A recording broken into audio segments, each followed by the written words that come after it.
Welcome back, warrior. We're reading Joshua chapter 4. Joshua places 12 stones to commemorate the crossing of the Jordan River. Joshua is magnified before the children of Israel as they cross the Jordan. After the priests bearing the ark pass over, the river returns to its course. Okay, so here we go. And it came to pass when all the people were clean passed over, and this is where we invented clean. So clean, that's so clean. Or like a clean something with weights. I can't remember what it is, what it's called. I should have looked that up. Anyway, that the Lord spake unto Joshua, saying, Take you 12 men out of the people, out of every tribe a man, and command ye them, saying, Take you hence out of the midst of Jordan, out of the place where the priest's feet stood firm, 12 stones, and ye shall carry them over with you, and leave them in the lodging place where ye shall lodge this night. Then Joshua called the 12 men whom he had prepared of the children of Israel, out of every tribe a man. And Joshua said unto them, Pass over before the ark of the Lord your God into the midst of Jordan, and take ye up every man of you a stone upon his shoulder, according unto the number of the tribes of the children of Israel, that this may be a sign among you, that when your children ask their fathers in the time to come, saying, What mean ye by these stones? Then ye shall answer them, that the waters of Jordan were cut off before the ark of the covenant of the Lord, when it passed over Jordan. The waters of Jordan were cut off, and these stones shall be for a memorial unto the children of Israel forever. And the children of Israel did so, as Joshua commanded, and took up 12 stones out of the midst of Jordan, as the Lord spake unto Joshua, according to the number of the tribes of the children of Israel, and carried them over with them into the place where they lodged, and laid them down there. Okay, how fun is that? That they picked up the stones from the River Jordan, and so that they could remember, and that they could help their posterity remember, and like the miracle that the Lord had provided for them at this time. Now, you might be thinking, oh yeah, it's cool to collect stuff from the earth and bring it home. Well, these days, all those paths that are traveled by millions of people, notice that there was a whole million or more people passed over here, and only 12 people picked things up because the prophet told them to. Now, it is a good thing to remember, and a good thing to have like something to remember a specific thing by. Like, I am a very nostalgic person. I love to collect those kinds of things, but I only do it with photos. I try not to do it at all with like physical items, because A, I don't have a place to put everything, but B, because we can't disturb nature like that. And I remember when our boys were in Boy Scouts, or Cub Scouts, I should say, or Boy Scouts, it was like they had a leave no trace, right? Like, you don't want the land to be affected by you being there, because you want that land to flourish, and you don't want to mess up the ecosystem. You don't want to mess up the animals. You don't want to mess up things. So you just leave no trace of where you have been. And we definitely don't take stuff from those places. You might think, oh, it's fine to take a rock. But if you think about everybody that goes there, and if they all took a rock, then it would pretty much be gone by the time you wanted to go back, because millions of people have passed through. So take a photo if you need to take something to remember you by, or to remember that place or event by, because then you don't mess things up for the animals and for nature to continue to grow there and flourish. President Howard W. Hunter taught this about how important it is to leave memorials, right? So notice,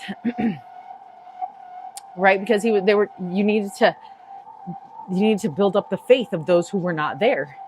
And so it just kind of gives you a little something, right? So obviously they didn't have cameras back then, so they needed to do things differently. But now we have technology that can help us preserve our earth and nature so that we don't mess it up and we just take pictures. But anyway, so President Howard W. Hunter said this: fathers have been leaving memorials for their children, and children have been raising them to their fathers since time began. On Temple Square in Salt Lake City, we have consciously surrounded ourselves with such memorials.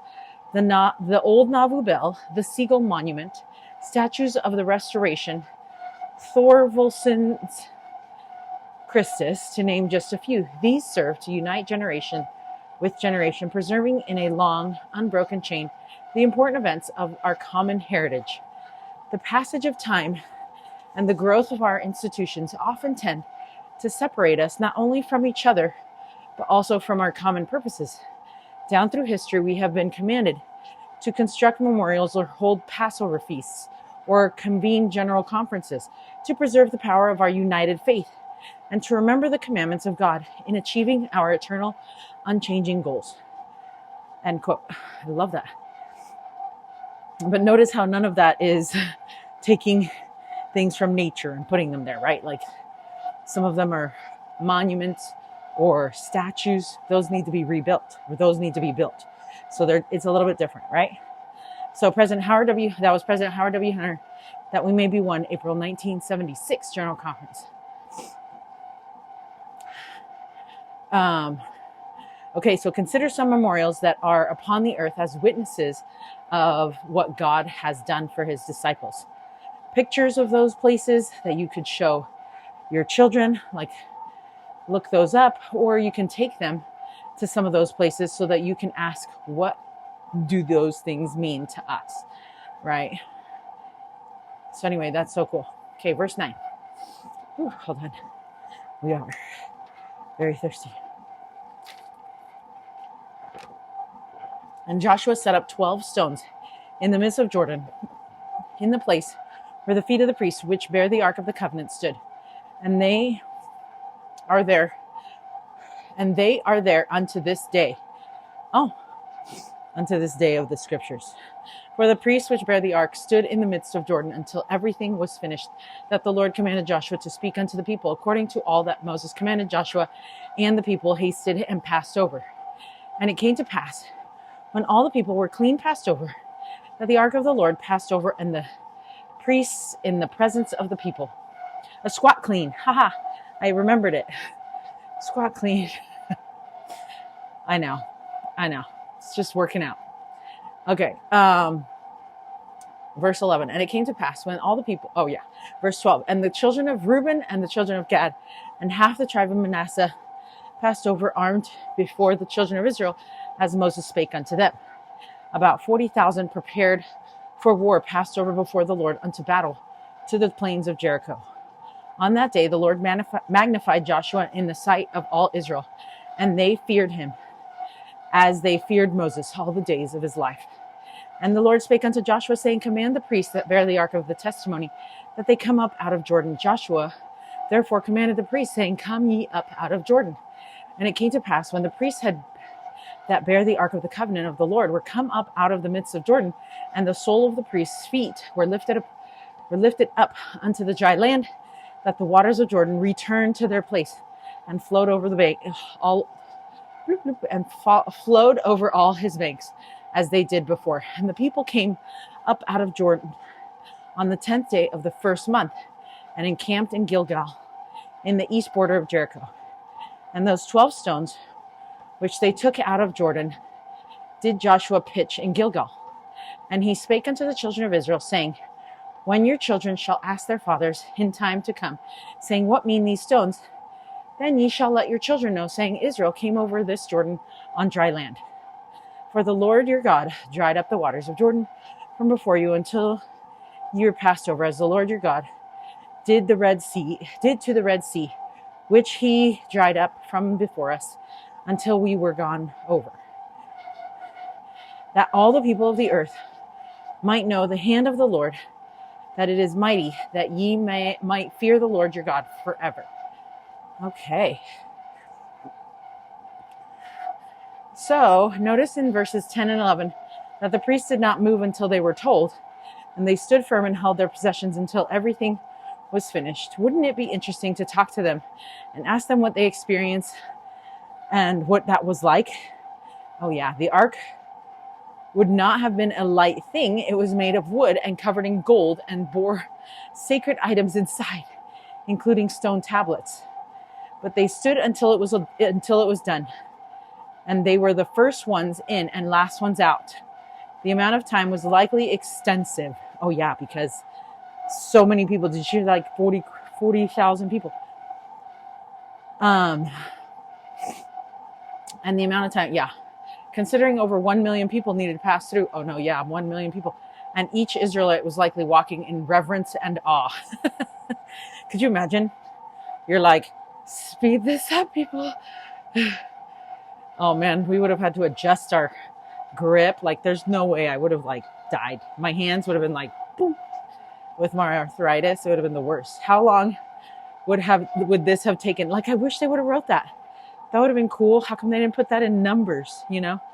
And I mean, like, Numbers the book, because Numbers the book like to keep count of everything. And then what about, were they ever concerned about the heaviness they were bearing? Did it seem like too much? Yeah, dude. Holy smokes. But did they feel strengthened to be able to bear it? Right? Like, I remember during Trek, the woman's pull was always like, oh, so crazy. And I remember a lot of I was supposed to take pictures, right? So I didn't have to do the woman's pull, but I did need to take pictures of that. And I could tell that everybody was really struggling. And there were some testimonies afterward that the youth would bear about how they felt that they had been helped on the woman's pull. And it was like, because they were like taking like actual hand carts up this hill. And the leaders were trying to replicate this experience for these young girls, so that they could, and the women leaders also, so that they could feel just a little bit of what it would be like. And then the young men would be waiting up at the top, and you could see a lot of the young men like crying because they couldn't help, like they were not allowed to help these young women. And how some of the young men would testify about how much they really wanted to help. But the reason why they had to allow these young women to experience this was because the women, when they did this women's pull in the pioneer days, they didn't have men to help them, because the men were being sent off to serve missions or to war. And it was just like, they didn't have very many men around. And so it was like, they just had to do it alone. And so that's what these young men had to just witness, right? And then there was a point where the leaders would say, now you can go help the young women. And like all the young men would run and like go and help them, And it was just powerful. And I'm sad that we don't get to have Trek in our stake or in our district. But I think, everything happens for a reason. So anyway, so consider how this story can inspire us as we seek to fulfill responsibilities the Lord sets before us. Those priests blessed the Israelites who lived at that time, as well as the millions that would be born into the promised land that they were obtaining. How can we stand firm in our responsibilities, even if it feels heavy or even if it feels long? How can we be strengthened until everything is finished, and stay until we are the last ones out? Oh man. How can these priests inspire us to endure? Oh, they just inspire us to endure, right? We just do the thing now. And about 40,000 prepared for war passed over before the Lord unto battle. So this verse indicates that the tribes who had already received a land inheritance were not just staying on their land, waving goodbye to the rest of the Israelites. They were joining them, ready to fight with them, so they could also receive their inheritances. The tribes were unified and joined together. Oh, that's so good. Okay, so what can we learn from the priests who bore the ark? And who are some examples in our lives right now of those who bear responsibilities the Lord has placed upon them with all of their might and until the very end? What might have happened if the priests had put the ark down because it was too heavy to hold it for so long? Ooh, I don't know. Bad things. What can you learn from their endurance? And what can you learn from the unity of the tribes? Ooh, so powerful. Good questions. Okay, until Joshua chapter 5, stay strong, warrior.